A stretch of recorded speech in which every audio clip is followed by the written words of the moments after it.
بسم اللہ الرحمن الرحیم۔ حضرت علی رضی اللہ تعالی عنہ نے فرمایا، جب عبادت سکون دینے لگے تو سمجھ جاؤ اللہ تم سے راضی ہے۔ حضرت علی رضی اللہ تعالی عنہ نے فرمایا، کوئی انسان کتنا ہی گناہگار کیوں نہ ہو، اللہ اس کے لیے دعا کا وسیلہ، توبہ کا دروازہ اور رزق کا دروازہ کبھی بند نہیں کرتا۔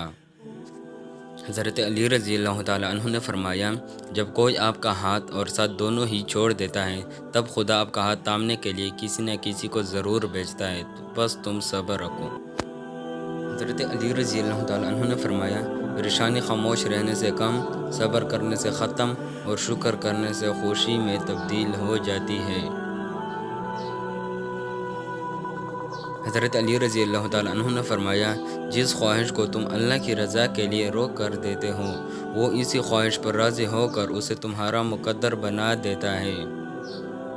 حضرت علی رضی اللہ تعالی عنہ نے فرمایا، دوستی محبت صرف زبان پر رہ گئی ہے اور دل کہنے سے بھرے ہوئے ہیں۔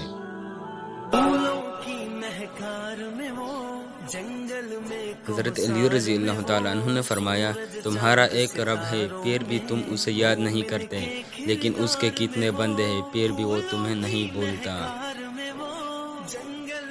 حضرت علی رضی اللہ تعالی عنہ نے فرمایا، جب تک جاؤ تو اللہ کے سامنے جھک جایا کرو، کیونکہ لوگ تھوڑی سی غلطی پر چھوڑ جاتے ہیں، لیکن اللہ تھوڑی سی عبادت میں بھی تام لیتا ہے۔ حضرت علی رضی اللہ تعالی عنہ نے فرمایا، جو شخص تم پر غصہ کرے لیکن پھر بھی وہ تعلق ختم نہ کرے، وہ برے وقت میں تمہارا سچا ساتھی ہے۔